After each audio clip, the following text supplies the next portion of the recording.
The dust of 2 million years settled differently in the deepest vault of Cressida. Calix had learned this truth over his 3 centuries of work among the ancient texts. Some particles fell straight down through the recycled air. Others seemed to hang suspended as if the past itself held them in place. Today, those floating specks caught the light differently. The newly restored crystal tablet glowed with symbols nobody had read in eons. "This cannot be correct," Calix muttered, his 4 eyes scanning the translation matrix again. The progenitor language had taken him decades to partially decode. Full understanding remained elusive, like trying to grasp water. But these passages were clear enough to disturb him. His assistant Orin entered the chamber, mandibles clicking with curiosity. "You called for the emergency council?" "Read this section." Calix gestured at the floating projection above the tablet. Orin's antennae twitched as he processed the ancient words. "The ones who walk between, a species from a world of blue waters and endless conflict. They will carry the fire of their violent star within their nature. They make peace through understanding war. They will arrive when the galaxy stands divided." "Keep reading," Calix said quietly. "When they arrive, the galaxy must choose." Orin's voice trailed off as he reached the damaged portion. "The rest is corrupted. What does this mean?" Calix pulled up a separate data stream. 3 months ago, the Galactic Council made first contact with a new species. They call themselves humans. They come from a blue world they name Earth. The system's star is a yellow dwarf that floods their planet with radiation that would sterilize most worlds. Their entire evolutionary history is one continuous war between species, between themselves, against their own environment. Orin stepped back from the projection. "Coincidence? The galaxy contains billions of worlds. Their planet has 5 major extinction events in its geological record. Life repeatedly died and clawed its way back.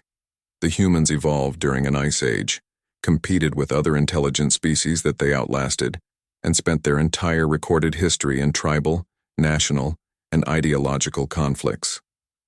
Calix brought up images of Earth. They split the atom and immediately turned it into a weapon. They nearly destroyed themselves a dozen times, yet somehow they reached for the stars anyway. Many species have violent pasts, not like this. Calix showed evolutionary data. Humans are persistently social despite constant conflict. They form bonds across genetic lines, adopt young from other families, create art celebrating peace while simultaneously perfecting warfare. They are walking contradictions. War and peace exist in them simultaneously, not sequentially. Orin studied the human physiological data with growing unease.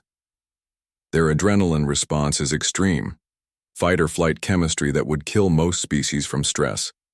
Yet they also produce oxytocin in quantities that facilitate complex social bonding. They are biochemically primed for both violence and cooperation. The prophecy describes exactly this duality. Calix highlighted the ancient text. "Walk between chaos and order. The fire of their violent sun means the radiation that made their world harsh, that drove their evolution toward resilience. Understanding war to make peace means they know conflict intimately enough to genuinely value its alternative." "When do you present this to the council?" "Tomorrow. But I fear what will happen." Calix dimmed the projection. "The prophecy's warning is incomplete. We cannot read what choice the galaxy must make or what consequences follow. Some council members will see humans as a threat. Others will try to use them. Few will simply let them be." Across the galaxy, in the Sovereignty's war fleet, Commander Dravik reviewed the same publicly available data about humans with very different eyes. His species had followed a prophecy once. They had believed themselves chosen for greatness. That belief had led them to conquer another species, to enslave them, to justify cruelty with destiny. When the prophecy proved false, when no greatness came, only the weight of their sins remained. Dravik had been young then. He remembered. Now another prophecy spoke of another species. He would not allow history to repeat.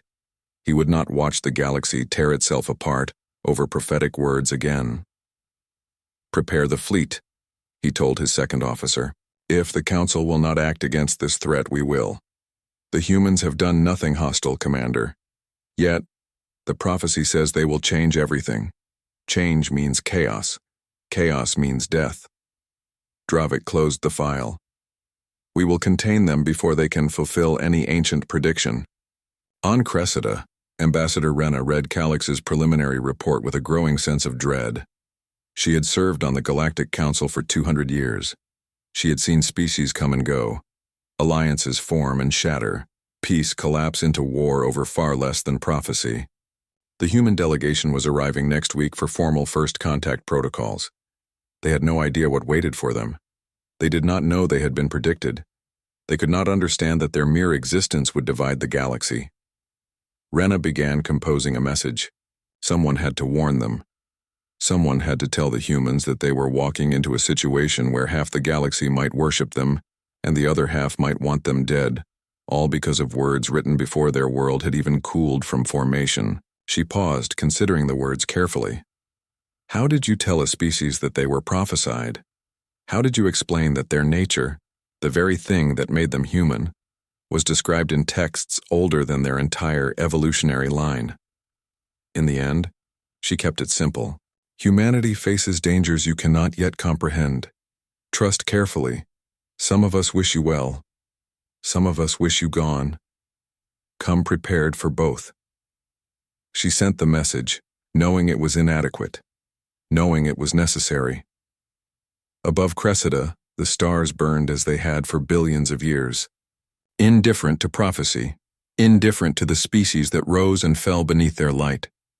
But in the archives below, ancient words glowed with new relevance, and the galaxy held its breath for what would come next. The humans were coming. The prophecy was incomplete, and nobody knew if their arrival would save the galaxy or doom it. The observation deck of Beacon's Edge Colony offered a view that still made Adrian Cole pause, despite seeing it daily. Earth hung in the distance, a blue marble that seemed impossibly fragile against the black. Beside it, the transport ships came and went like industrious insects building something greater than themselves. You are nervous. Dr. Yuki Sato did not ask. She stated. Adrian glanced at her.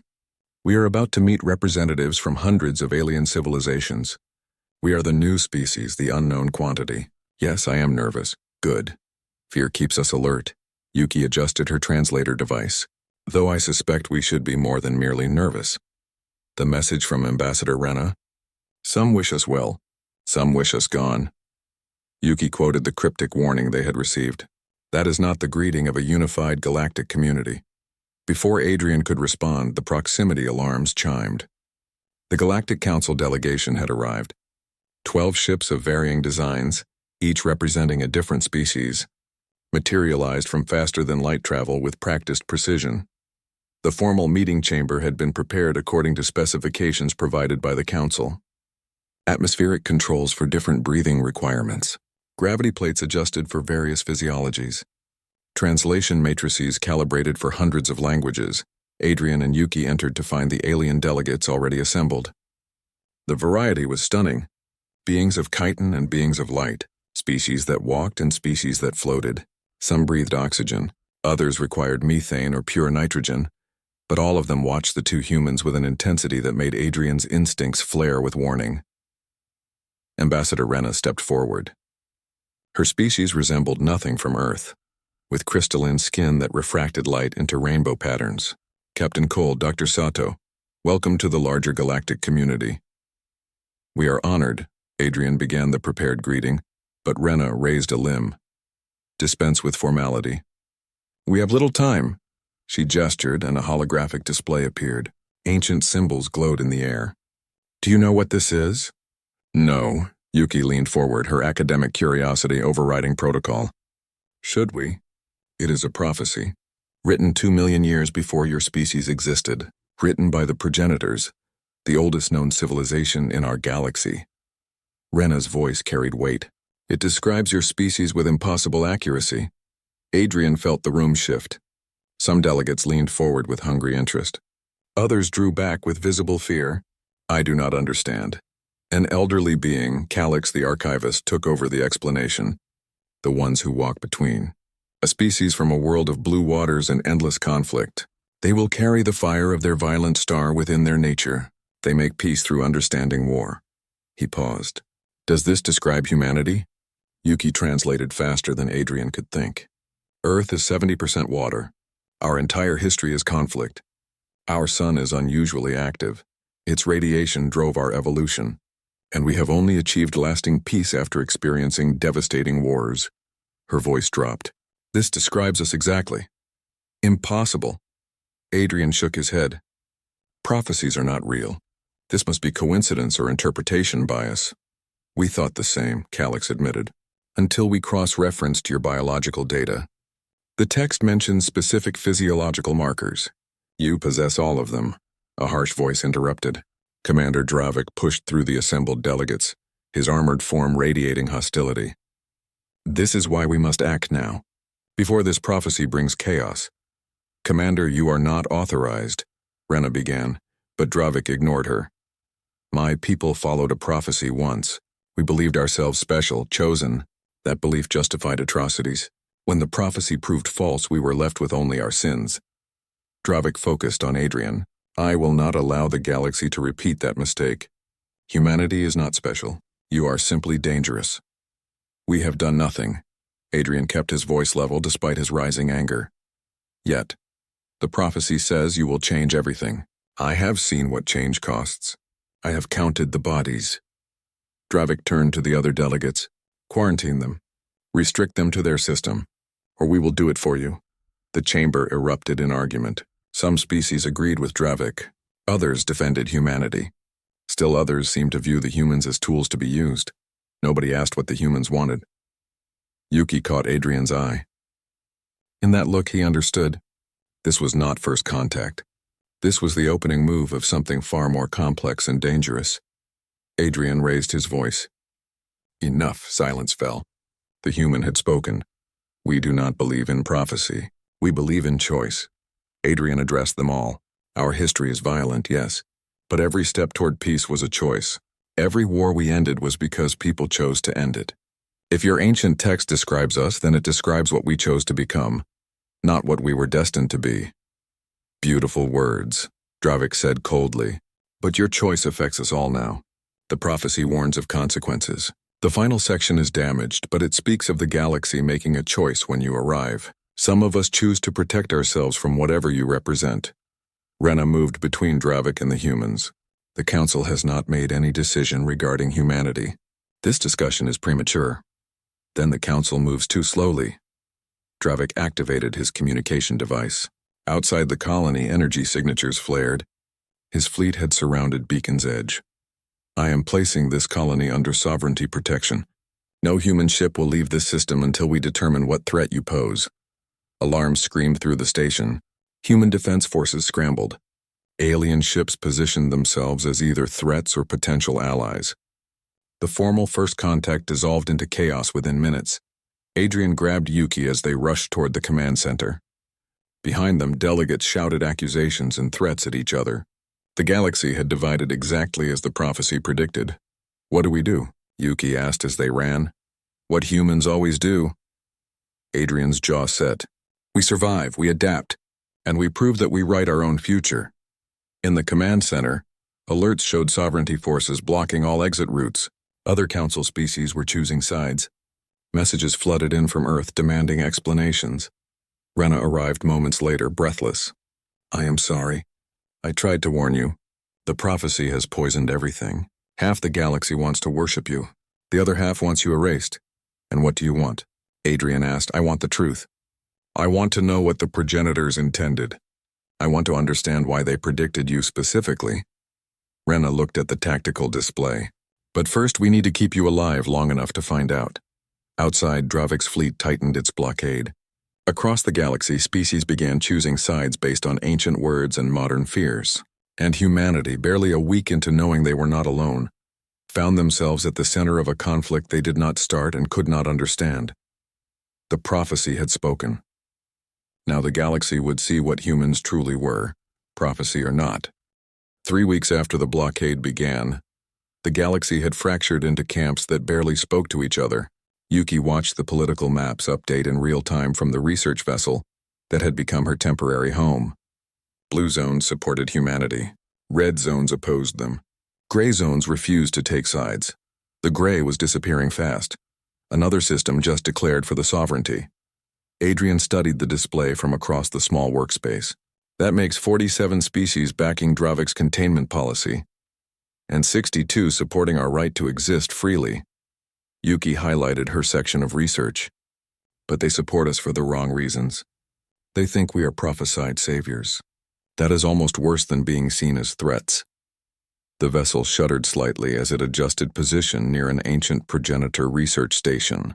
Rena had secured them access to study sites across the galaxy, desperate to understand what the prophecy truly meant. Each location revealed more questions than answers. Found something. Yuki pulled up a new data stream. This station contains biological records. The progenitors did not just observe life. They created it. Adrian moved to her side. Explain. They seeded hundreds of worlds with engineered microorganisms. Set specific evolutionary pressures. Earth was one of their projects. Yuki's hands moved through the data. They made our world harsh deliberately. High radiation, extreme climate shifts, predator pressure, everything designed to force adaptation or extinction. They made us weapons. No, they made us survivors. Yuki corrected. Look at this notation. They called Earth a challenge world. The idea was to see what kind of intelligence emerges from constant adversity. Not a weapon. An experiment in resilience. That does not make it better. Perhaps not. But it explains why we match the prophecy. They knew what kind of species Earth would eventually produce because they engineered the conditions. Yuki highlighted another section. But here is what disturbs me. Every 500,000 years, they left similar prophecies for other species. We are not the first species they predicted. Adrian felt cold. What happened to the others? Still searching for that answer. Their communication system chimed. Rena appeared on the display, her crystalline features flickering with distress. You need to see this now. The feed switched to show a battle. Human colony ships fleeing, sovereignty forces in pursuit, other council species trying to intervene, energy weapons tearing through the void. The sovereignty attacked the colony fleet heading to New Terra. Rena's voice was tight. Dravik claims they violated the quarantine. 40,000 humans were on those ships. Adrian's voice went flat. 33,000 survived. Several council species helped evacuate them, but 7,000 are dead. Rena paused. Dravik is calling it an enforcement action. Earth is mobilizing their military. This is going to become a war. Yuki made a decision. Send us the coordinates of Dravik's flagship, and arrange a secure communication channel. You cannot negotiate with him, Rena protested. We are not going to negotiate. We are going to end this before it spreads. Yuki looked at Adrian. Humans do not start wars we cannot finish, but we also do not let conflicts escalate when they can be resolved. He killed 7,000 of our people. Adrian said quietly.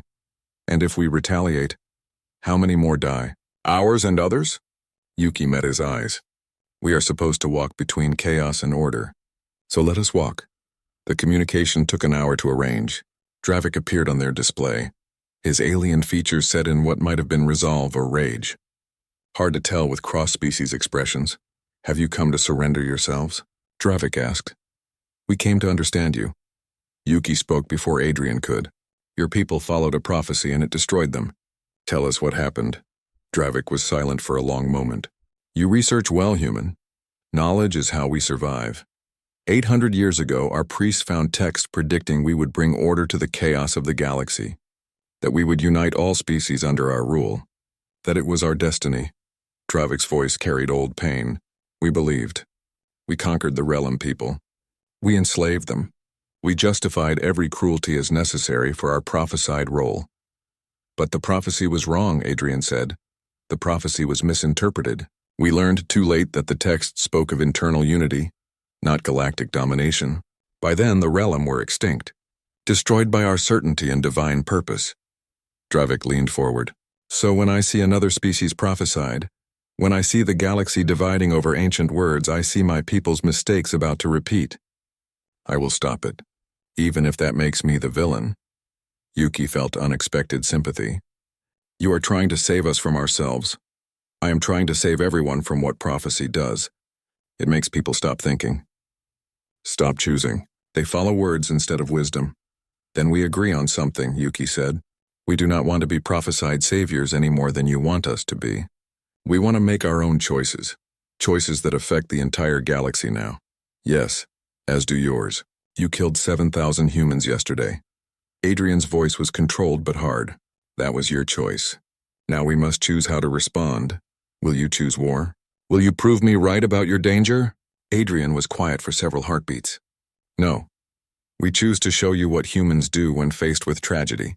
We grieve, we honor the dead, and then we try to ensure it does not happen again. Not through revenge, through understanding. Dravik seemed genuinely confused. Your people are crying for retaliation. Earth's military is mobilizing. You have the support of 62 species. You could fight, we could, but fighting you would prove nothing except that we can kill. You already know that. Everyone knows that. Our history is full of it. Adrian glanced at Yuki, then back to Dravik.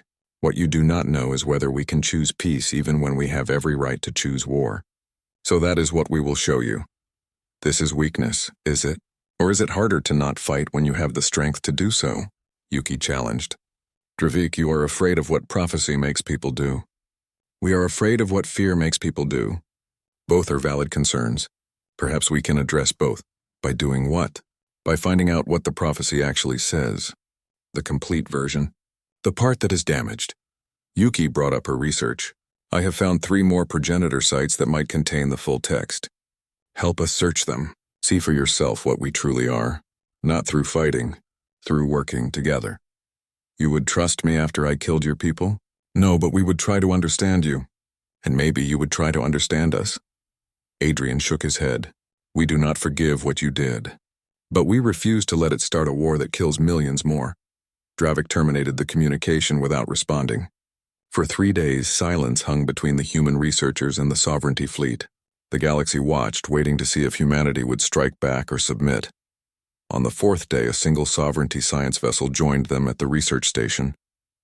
Dravik himself emerged from the airlock, unarmed and alone. Show me your evidence, he said simply. Prove to me that you are not what I fear. Yuki gestured him toward the data displays. We cannot prove we are not dangerous. Our history proves we are, but we can show you that we are more than our capacity for violence. We can show you what we choose to do with that capacity. As they worked through the progenitor data together, word spread across the galaxy. The humans had not retaliated. They had not declared war. They had chosen to understand their enemy instead. Some saw it as weakness. Some saw it as wisdom. But everyone saw that humanity was not following the script anyone expected. Not the worship of those who believed the prophecy. Not the fear of those who fought it. Humans were writing their own story. And the galaxy was beginning to realize that might be the point of the prophecy after all. The battle came without warning, as they always did. Pirates had used the chaos of the Galactic Division to prey on vulnerable shipping lanes.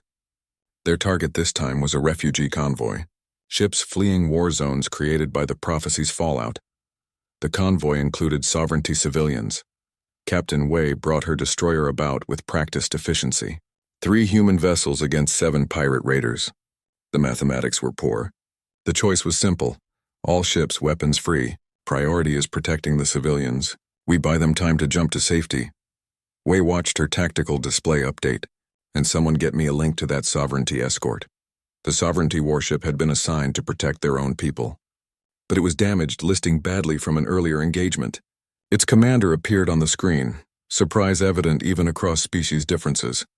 Human vessel, why are you here? Same reason you are.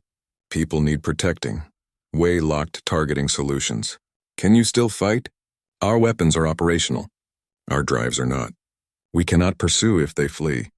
Then you play defense. Keep the convoy safe. We will convince the pirates to reconsider their life choices. Wei cut the channel and opened fire. The engagement lasted 9 minutes. Human destroyers moved with aggressive precision, forcing the pirates to choose between fighting and fleeing. 3 pirate ships chose wrong and paid for it. The others jumped to faster than light, abandoning the attack. Convoy is secure, Wei's tactical officer reported. Sovereignty ship is requesting communication. The damaged warship's commander reappeared. You risked yourselves for our civilians. After what we did to your colony fleet, your commander killed our people. Your civilians did not. Wei checked her damage reports. Minimal. Lucky. Besides, pirates do not get to profit from our conflicts. That is a principle worth defending. I do not understand your species. Join the club. Half the time we do not understand ourselves. Wei smiled slightly. But we do understand that protecting people matters more than who they are. That is not complicated. The story spread quickly. Humans protecting sovereignty refugees. Human medics treating wounded from species that had voted for their containment. Human engineers helping repair stations damaged in conflicts they had not started. Adrian watched the reports accumulate from the diplomatic center on Rena's homeworld. This is not strategic planning. This is just people doing what they think is right, which may be the most strategic thing humanity could do right now. Rena highlighted the shifting political maps. Support for Dravik's containment policy is eroding. When species see humans acting to protect everyone, including their enemies, it changes the narrative. People are starting to trust us. Some are. Others call it manipulation. They claim you are playing a long game, earning trust to use later. Rena paused. Are you? No. We are just trying to survive this mess while being who we are. Adrian rubbed his eyes. Though I admit being ourselves seems to confuse people more than any strategy would. Yuki entered with Dravik following. The sovereignty commander had become a regular presence at the research sessions. His understanding of the prophecy had evolved from threat assessment to genuine curiosity. We found another site. Yuki was vibrating with excitement. This one contains progenitor historical records, not just biological data, their actual history. The display showed a timeline spanning millions of years, a civilization that had risen to control the galaxy, advanced beyond measure, united in purpose. Then it showed the fracture. They developed ideological splits, Yuki narrated as the data played. Different factions with different visions of how to use their technology, how to guide younger species, whether to intervene or observe. The divisions became absolute. They stopped talking, stopped cooperating. Eventually, they stopped existing. They destroyed themselves through disagreement. Dravik studied the data intently. Worse, they simply stopped functioning as a unified civilization. Each faction went its own way. Their great works fell into ruin, their knowledge fragmented. Within 10,000 years, they were gone. Not from war, from division. Yuki pulled up another section. This is what they called the Great Silence. The end state when a civilization becomes so fractured it can no longer act collectively, even for survival. Adrian felt pieces clicking together. The prophecy warns about this. Yes, they left warnings for future civilizations because they failed to save themselves. Calix had joined them via communication link. I have been cross-referencing the prophecy text with these historical records. The ones who walk between are not meant to save the galaxy. They are meant to show what the progenitors learned too late, which is that unity through force fails, that ideological purity kills cooperation, that survival requires the ability to hold opposing ideas in tension without destroying each other. Calix highlighted the human physiological data again. You carry war and peace together, violence and compassion, individual identity and social bonding. You are living embodiments of productive contradiction. Dravik was quiet for a long moment. So the prophecy does not say humans will unite the galaxy. It says they will demonstrate how unity is possible without uniformity. Exactly. You are not here to rule or save or fix anything. Yuki smiled. You are here to show that you can be dangerous and gentle, strong and merciful, that these opposites can coexist in one species, in one individual. That is a heavy expectation, Adrian said quietly. It is not an expectation. It is an observation. Rena joined the conversation. The progenitors were not predicting the future. They were describing what kind of species would naturally emerge from Earth's conditions if life survived there at all. Everything about your world selected for exactly this balance. They just documented what would logically result. The question remains, Dravik said. Can humanity show the galaxy this balance? Can you demonstrate that strength does not require cruelty? That mercy is not weakness? Because right now, the galaxy is dividing itself as thoroughly as the progenitors did. We are headed for the same great silence. Adrian looked at the tactical feeds showing human ships across the galaxy. Protecting, rescuing, mediating, fighting when necessary, showing mercy when possible, never quite behaving as anyone expected. We cannot show the galaxy anything it does not want to see, he said finally. But we can keep being ourselves. Keep making choices that honor both our capacity for war and our desire for peace. Keep protecting people even when it is not strategic. Keep trying to understand even our enemies.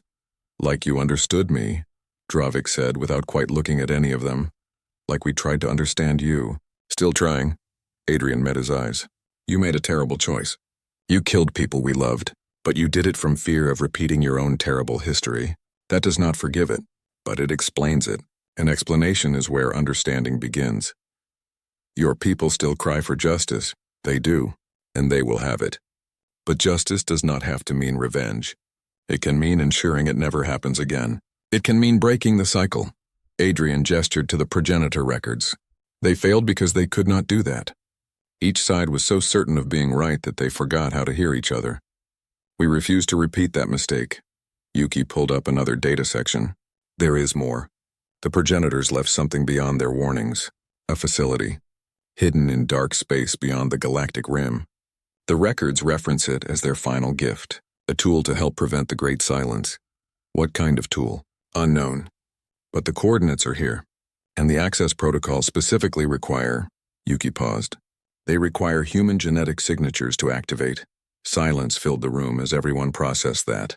So we were expected, Adrian said. They knew we would come. They left something specifically for us. Or for whatever species emerged from Earth, Calix corrected. Remember, they seeded that world 2 million years ago. They did not know humans specifically. They knew the conditions would produce a species like you. The tool they left is for that species. For you. Dravik stood abruptly. Then we go there. We find this facility. We learn what they left. Perhaps it will finally give us answers instead of more questions. Agreed, Rena said. I will arrange a joint expedition. Human representatives, council observers, and sovereignty oversight. You would trust us on this mission? Dravik asked. We trust that you want answers as much as we do, and that is enough to work with. Adrian smiled slightly. Besides, you have seen what humans do. We protect even people who have hurt us. Call it manipulation if you want. We call it being human. Outside, the galaxy continued its division. But in that research station, old enemies worked together toward understanding. It was a small beginning. Perhaps too small to matter, but every journey begins somewhere. And this one begins with humans doing what they had always done. Surviving by adapting, growing by learning, and proving that the space between war and peace is not empty. It is where humanity lives. Dark space lived up to its name. Beyond the galactic rim, even the stars seemed reluctant to shine. The joint expedition fleet moved through the void with careful precision, following coordinates left by beings dead for eons. Yuki studied the sensor readings with growing anticipation. 2 weeks of travel through empty space, 2 weeks of humans, council members, and sovereignty forces learning to work together. It had not been smooth, but it had been progress. Contact. The sensor operator spoke calmly, but excitement colored her voice. Massive structure ahead, it is. Reading artificial on all frequencies. The progenitor facility materialized from the darkness like a dream becoming solid. A ring structure orbiting a black hole so vast that planets could pass through its center. Energy patterns danced across its surface, responding to their approach. It knows we are here, Adrian said quietly. The facility transmitted directly to their ships, not words. Pure mathematical concepts that the translation matrices struggled to interpret, but the meaning came through clearly enough. It is asking for human verification. Yuki moved to the scanning array. Genetic sampling. It wants to confirm we are from Earth. Do it, Dravik said. He had been tense since they left civilized space. We came this far. No point in hesitating now. Yuki provided the genetic sample. The facility responded immediately. Massive doors opened in the structure. A path lit up, clearly meant to be followed. Welcoming committee of the most ancient and advanced civilization in galactic history. Adrian checked his equipment. What could possibly go wrong? Many things, Rena said seriously. Which is why we have 30 ships and 1,000 personnel. Whatever is inside, we face it together. The interior of the facility defied normal physics. Gravity adjusted to match each visitor's preference. Atmosphere shifted to accommodate different breathing requirements. The walls displayed information in each species' native language simultaneously, and at the center, a chamber that had waited 2 million years opened for them. Inside, holographic displays activated. A progenitor appeared, or at least a recording of one. They resembled nothing from current galactic species. Pure energy contained in vaguely humanoid form. If you are viewing this, the prophecy was accurate. The ones from Earth have arrived. The progenitor's voice carried weight that resonated in their bones. We are the last of our kind. We failed. Now we offer you the choice we could not make. The displays shifted, showing the tool they had left, a device built into the facility itself. Complex beyond understanding, but purpose clear enough. It is a consciousness bridge, Yuki breathed. It can link minds across the entire galaxy. Create perfect understanding between all sentient beings. Unity through shared experience. Calix's voice was awed. You could eliminate all misunderstanding, all miscommunication. Everyone would know what everyone else truly thinks and feels. The progenitor continued. We created this at the end, when we finally understood what we had lost. The ability to truly hear each other. To understand positions we disagreed with.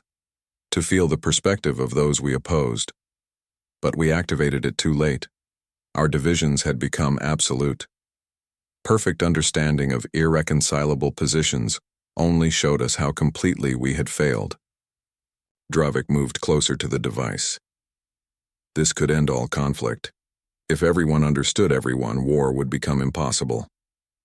Not exactly. Yuki studied the specifications. It creates understanding, not agreement. You would know why someone opposes you. You would feel their perspective.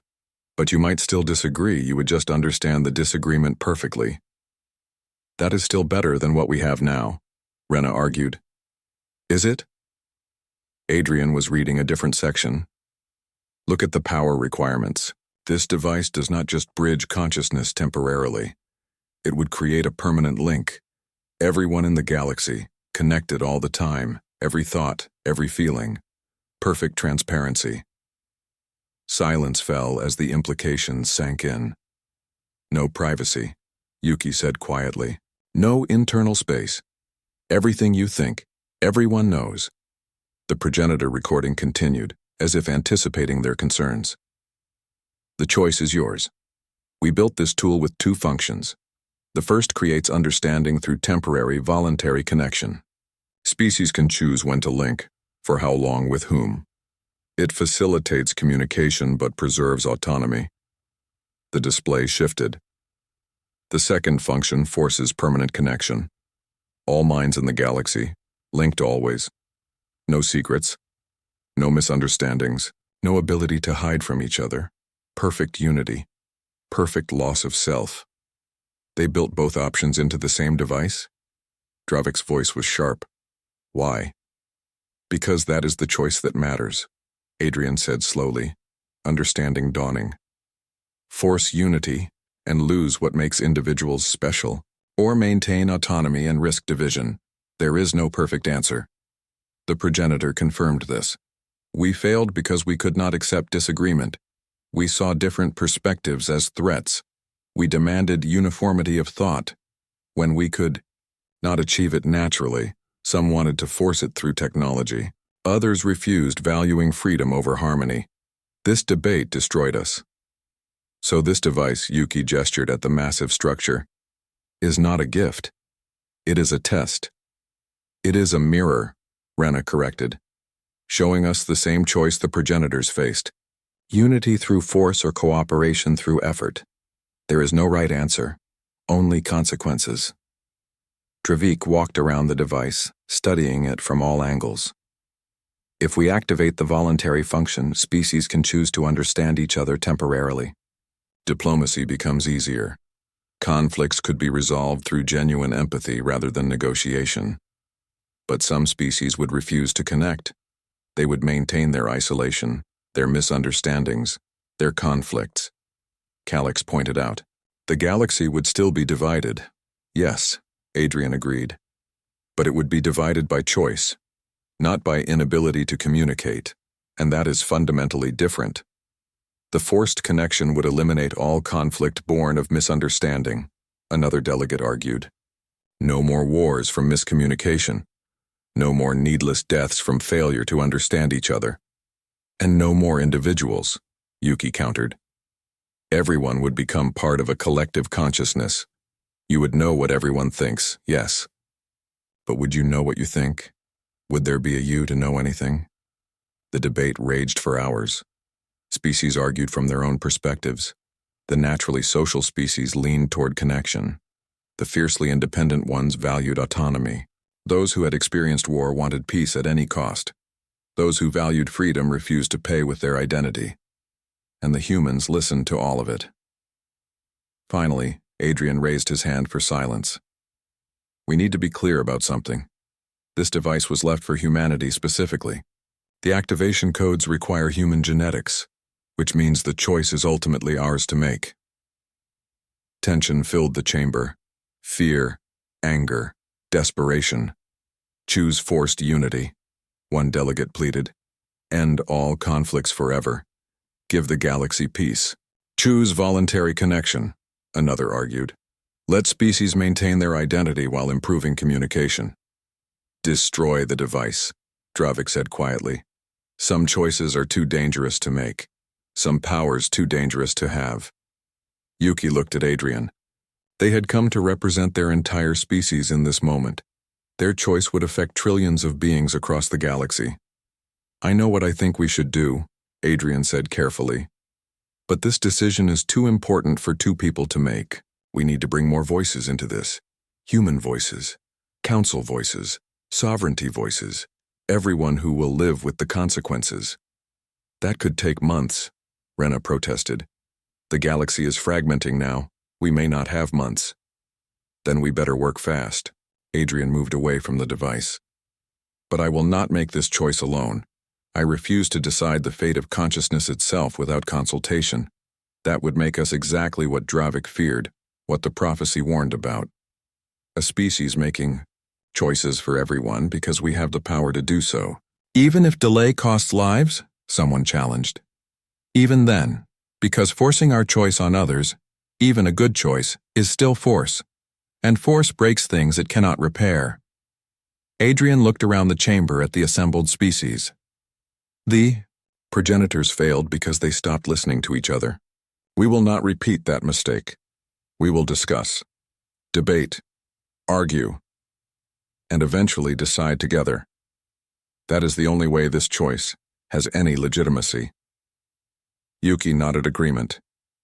We return to civilized space. We present all the information. We let everyone understand what is at stake, and then we choose together. That is what the prophecy meant by walking between chaos and order, not imposing one or the other, living in the tension between them and navigating it together. The progenitor recording had one final message. If you're hearing this, you have chosen to delay rather than act impulsively. That choice itself is wisdom. We acted too quickly, too certain of our righteousness. Perhaps you will succeed where we failed, not by being stronger or smarter, but by being willing to choose together, even when agreement is hard. The recording faded, the device waited, and humanity led the expedition back toward the galaxy, carrying the weight of a choice too important to make hastily. Behind them, the facility continued its eternal orbit around the black hole, patient as it had been for 2 million years, ready to grant whichever choice the galaxy made, if they could agree on what that choice should be. The great debate, as historians would later call it, lasted 6 months. Every species sent representatives. Every faction voiced opinions. The arguments were broadcast across the galaxy, reaching trillions of beings who would live with whatever decision emerged. Adrian watched from the diplomatic hall on Cressida, where it had all begun. The irony was not lost on him. They had returned to the archives where Calix first discovered the prophecy, where ancient words had set all of this in motion. The vote is today, Yuki said, joining him at the observation window. After all this debate, we finally decide. Are we ready? No, but we never will be. Some choices cannot be made ready for. You simply make them and live with the results. Yuki glanced at the assembled delegates. At least we made the choice together. The debate had revealed divisions deeper than anyone expected. Species that preferred collective thinking wanted the forced connection. Those that valued individuality refused it. Many wanted the voluntary system. Some wanted to destroy the device entirely, and humans, surprisingly, were split themselves.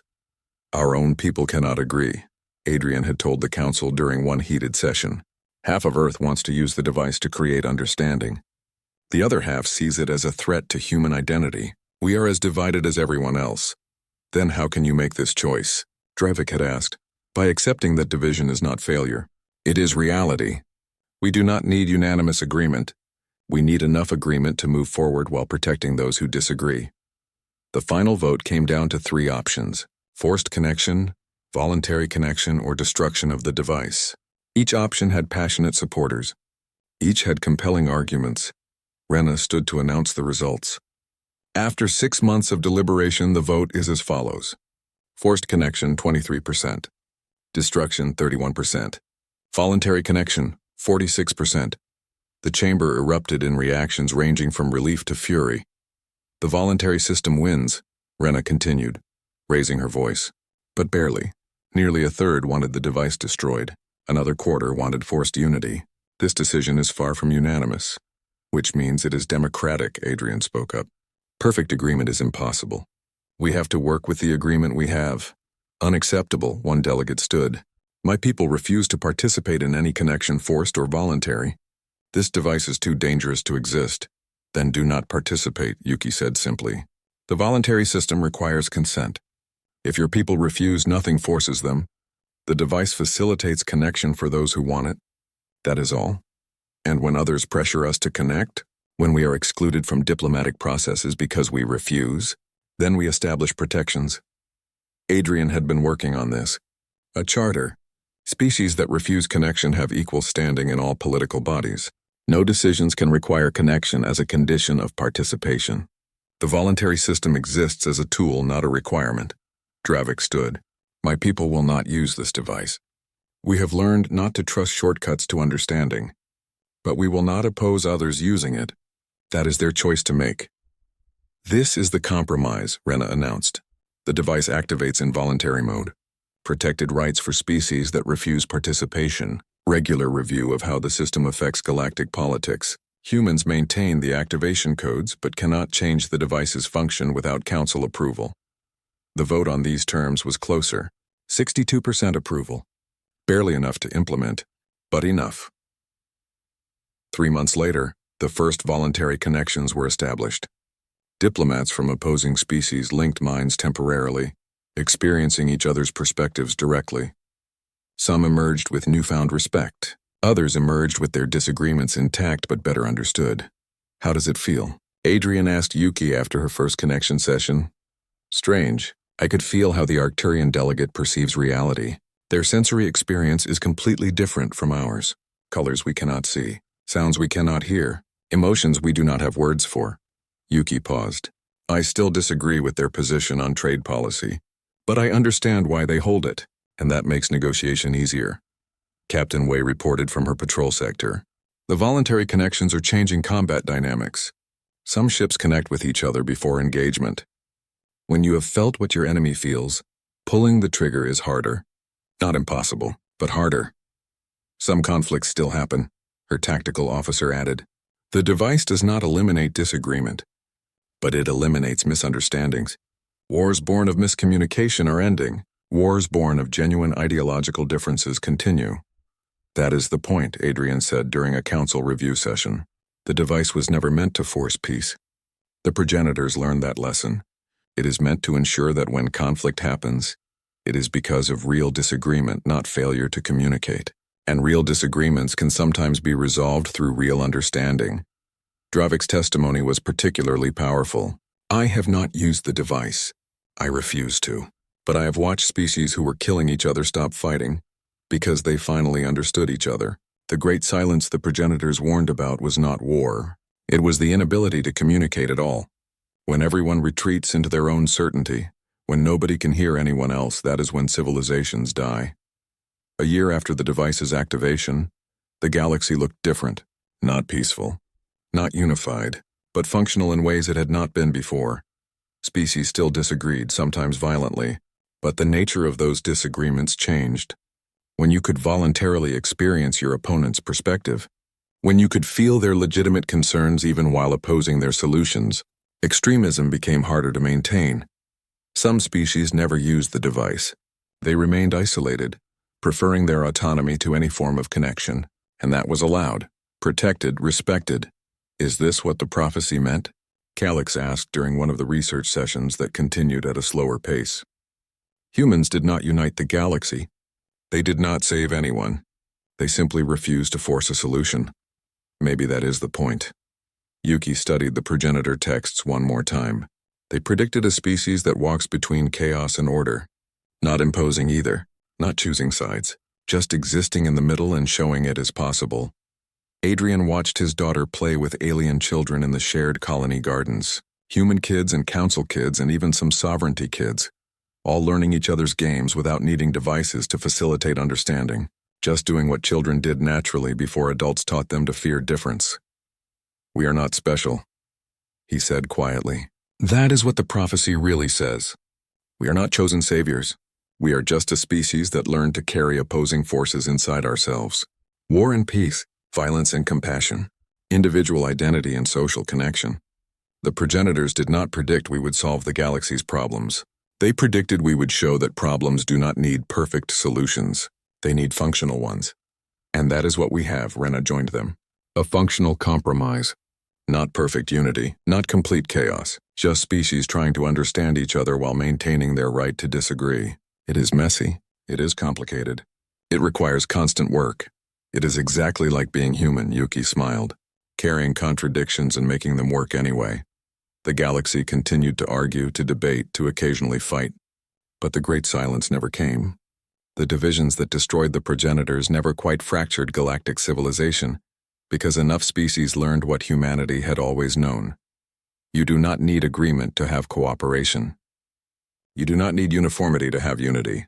You just need enough willingness to understand each other, even when you cannot agree. To keep talking instead of retreating into silence. 20 years after the prophecy was discovered, Calix finally finished translating the damaged section.